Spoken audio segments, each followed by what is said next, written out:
Welcome to the Design Build Institute of America's Design Build Delivers podcast. I'm Kim Wright at DBIA. 2020 has been an unprecedented year in so many ways. Not only do we continue to fight a deadly worldwide pandemic, but our nation has also been tasked to look within and redefine the way we address systemic racism, inclusiveness, and diversity. DBIA has just announced its new initiative to look beyond the surface in a national campaign to tackle the issues of diversity, equity, and race head on. Our industry has a lot of work to do. And while many organizations are answering the call for change, we believe DBIA has a unique role to play in leading our industry's response as collaborators and team builders. Today, we talk to DBIA National Board Chair Rick Del Monte and Executive Director and CEO Lisa Washington about our mission to offer less talk and more action on issues of race and bias.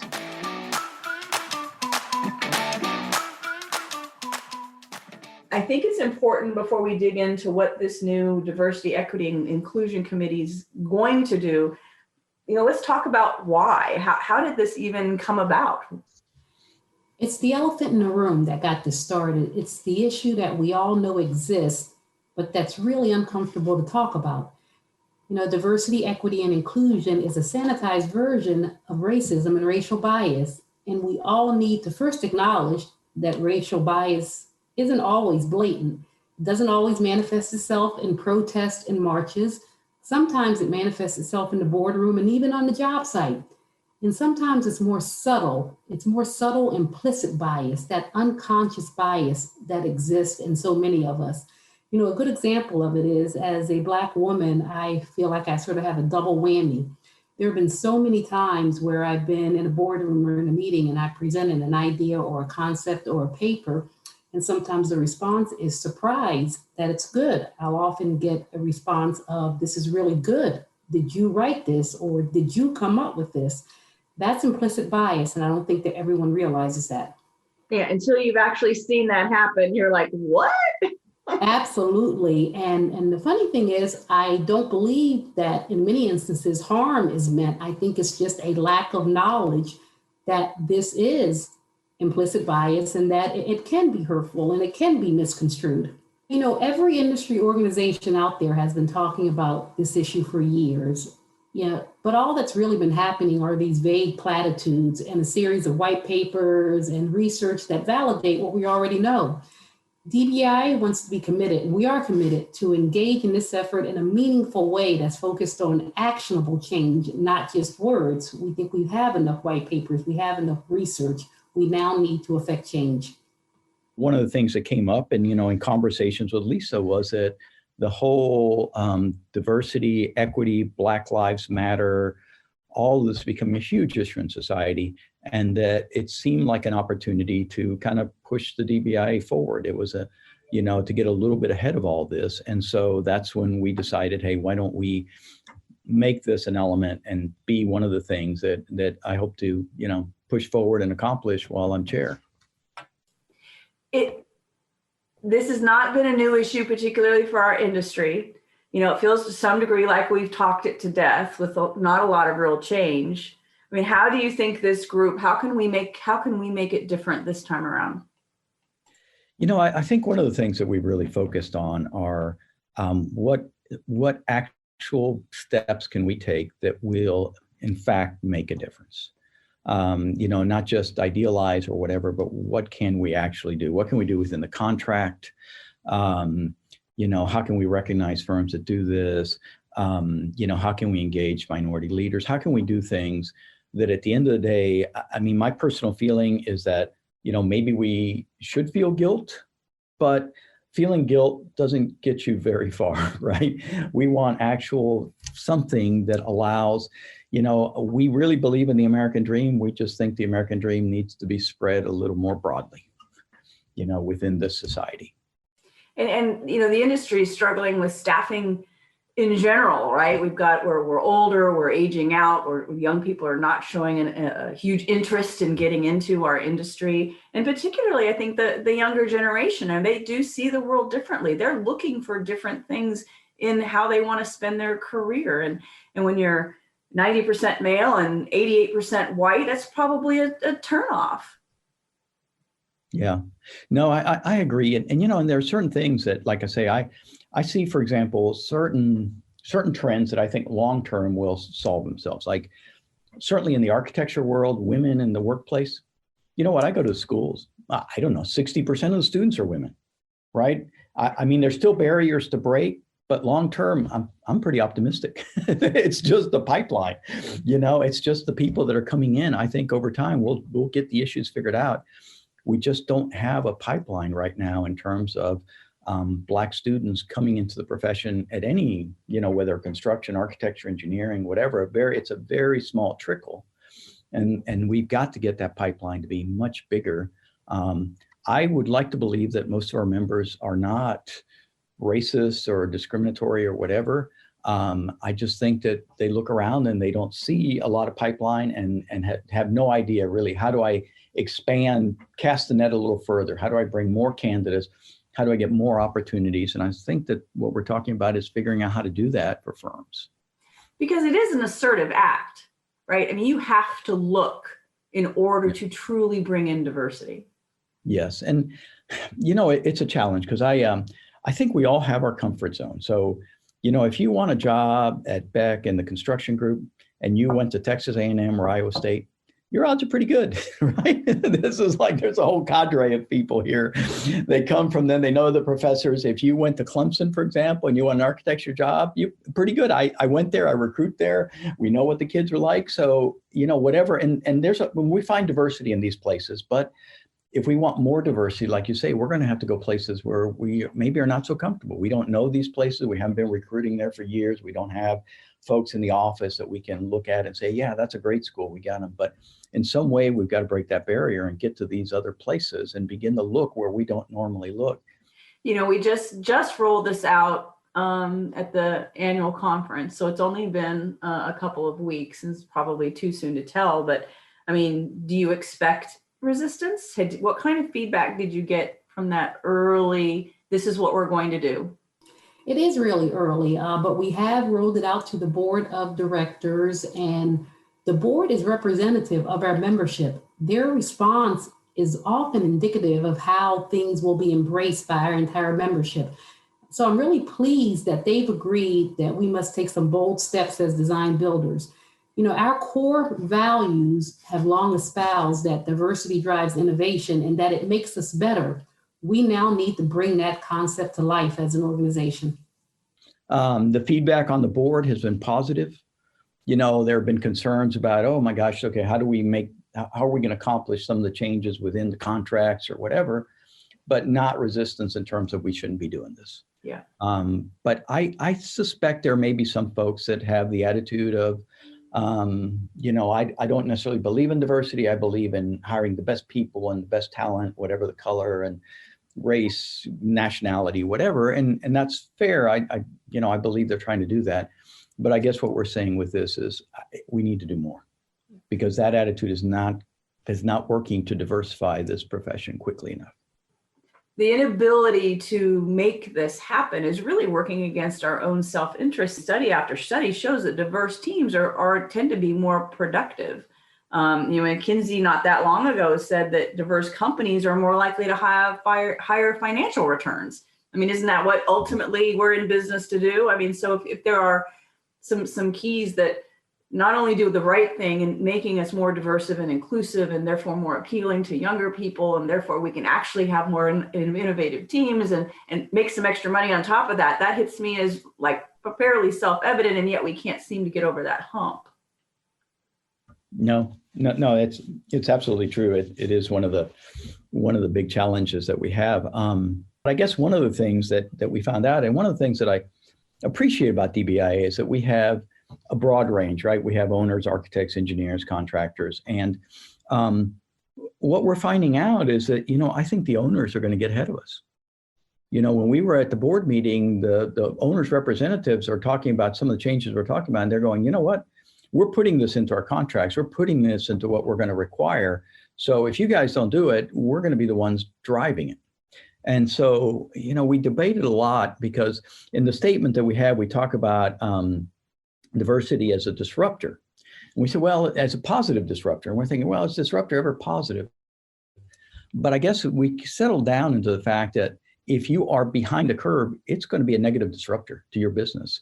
And if you are ahead of the curve, it's a positive disruptor, and it's going to be a competitive advantage, and it's going to be something that's going to allow you to function better. And as DBIA, I hope that we're here to lead and take our member firms and figure out how to make them more effective in the marketplace, and not just do the right thing, but also work more effectively, because owners are already on board.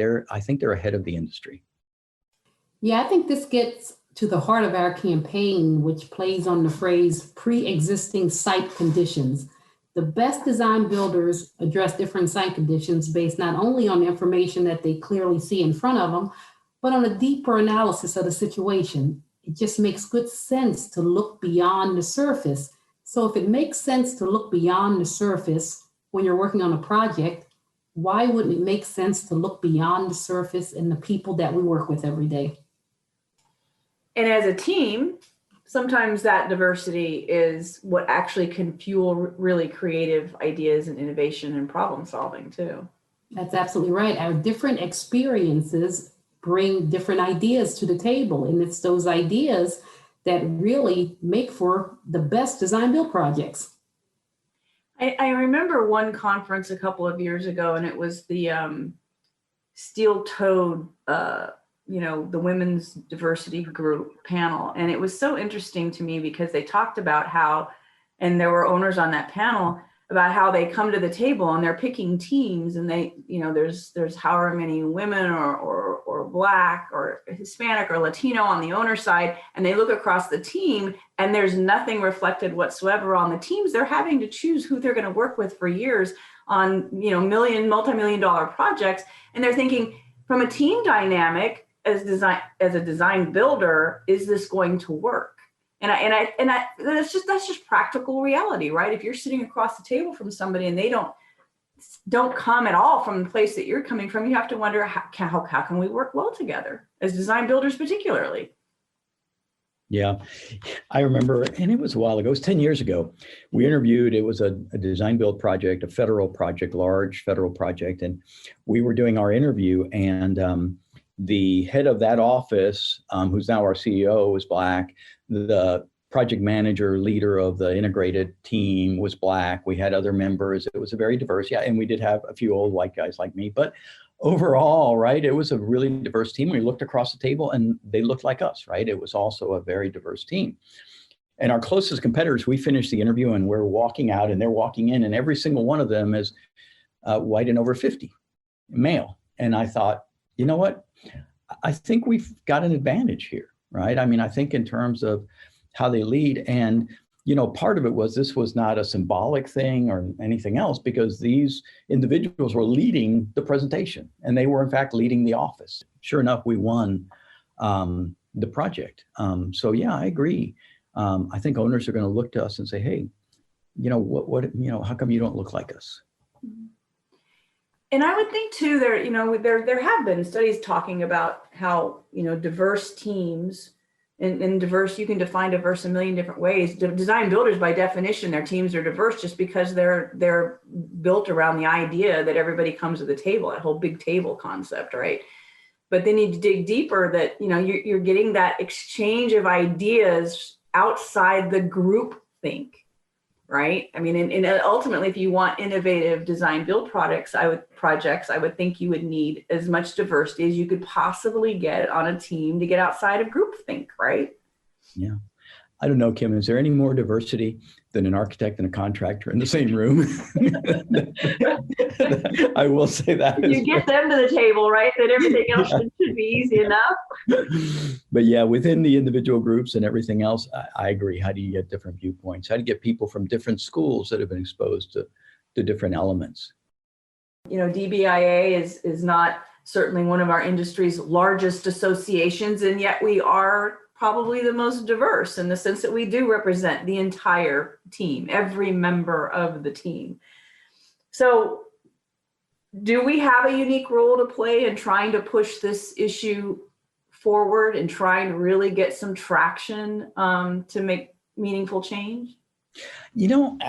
Coming back to the diversity, I think we do, because the fact that we have, like I say, such a wide range, owners, contractors, subcontractors, engineers, architects, and the perspective that owners have brought to us when we discuss this issue, I think is really valuable. And I think is one of those things that will help us shape this thing in the right way. Whereas, I mean, I think the AIA and the AGC, I know they're trying to tackle this also, but they're trying to tackle it from a fairly, unified perspective.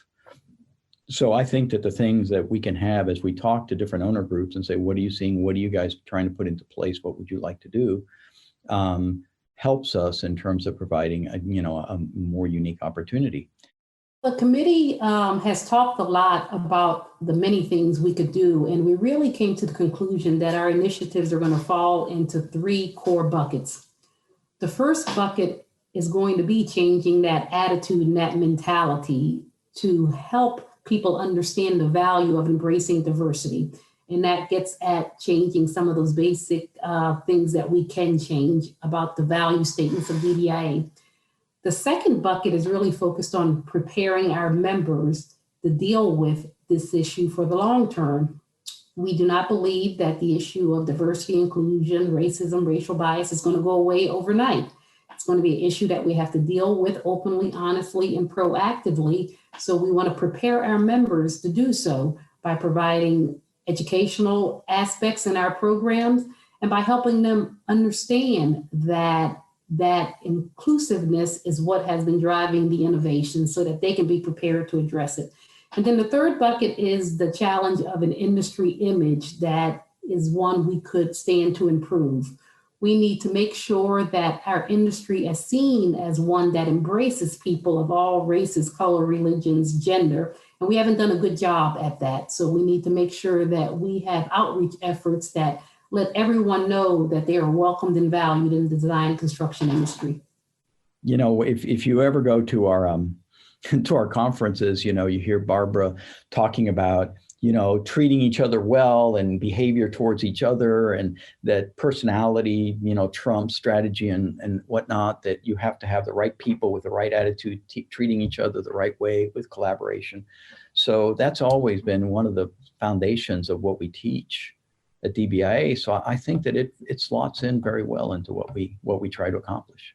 It's hard to get started. Now you're started. So what's our next steps? Well, our immediate next step is to activate at the grassroots level by engaging our regions and chapters. And once we do that, we want to address the low-hanging fruit. It's about managing expectations. It's about showcasing to the world what it means to be a DBIA member, including our stance on racism and racial bias. We need to let the world know that for DBIA, it's not acceptable. Those engaging with DBIA need to know what our value system is before they join and engage. And they need to make a decision as to whether or not their value system matches ours. This will be accomplished through the addition of some simple value statements on our membership application, in our region charter, in our code of ethics, and hopefully in our contract documents. Our first steps will be to send a clear message about DBIA's position on the topic. Then the work of affecting change begins. We've got a structure in place, right? We have a really strong education program. We have a certification program. So I actually think implementing this into our structure, which is already a very good structure, is not going to be a huge challenge. I mean, we've got to figure out how to do it right and whatnot and get everybody on board. But I really believe we've got the infrastructure. We already talk about collaboration, treating each other well. We say all the right things. We just need to expand it a bit. And then I think we'll be there. You've got the broad charge, but there are some concrete things that you've already as a group committed to doing. Can you drill down on some of those, or maybe some of the ones that excite you the most? One of the things that came up that we had discussions on, where we were hearing that, for example, minority firms that work as, either as architectural teams or as subcontractors or contractors tend to be tier 2, right? We're hiring you because we got to have a minority contractor on board, and you're going to come in at that. And they always feel like they get pushed down to second-class status.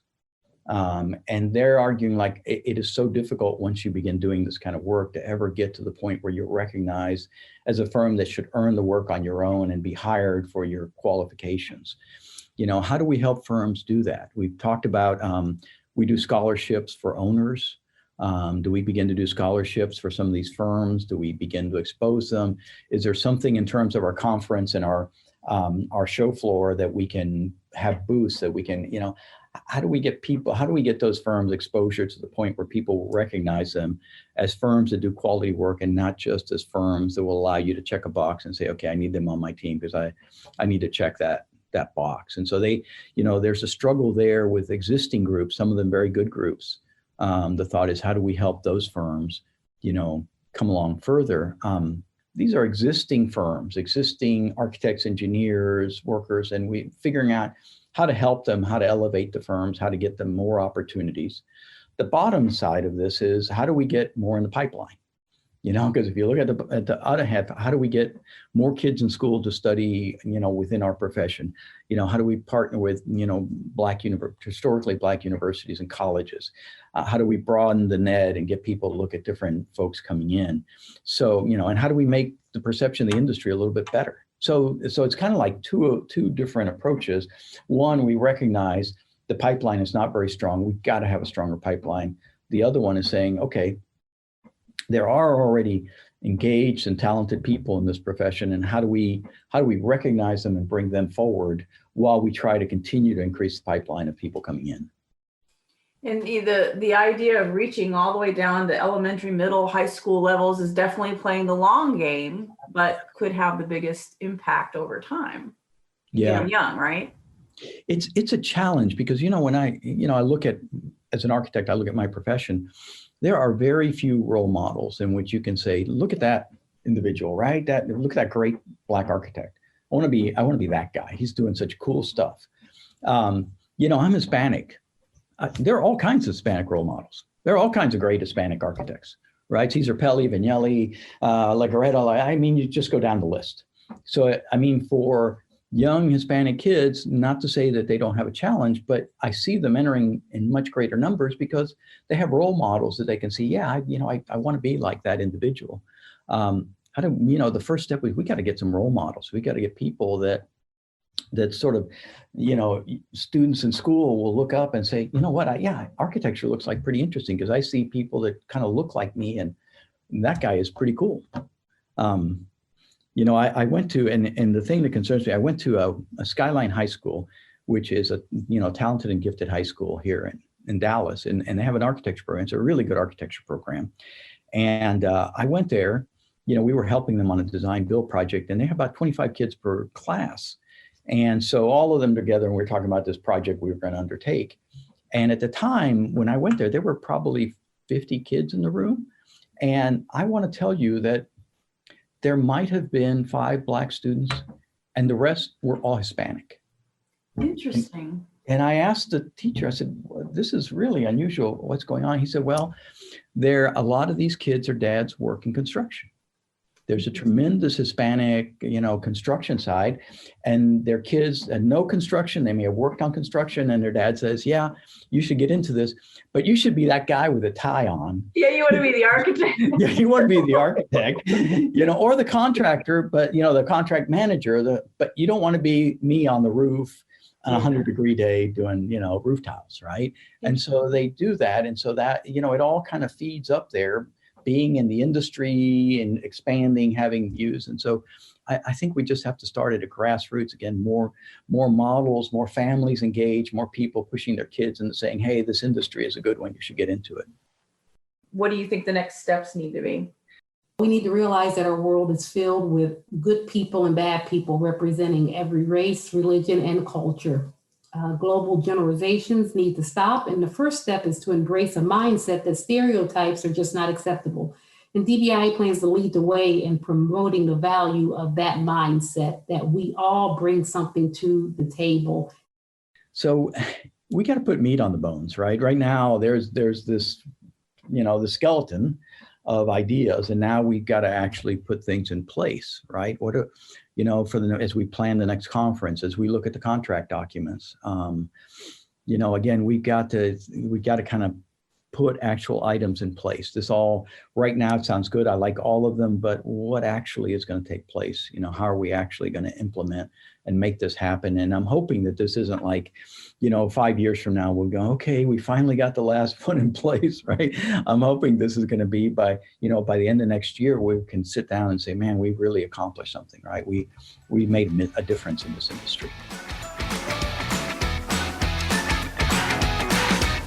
As Rick and Lisa said, the committee's work has just begun, and we'll soon have more details to share on initiatives and the real-world actions DBIA will be implementing and sharing with our industry. Until then, you can download our one-pager from the podcast page at dbia.org/podcasts.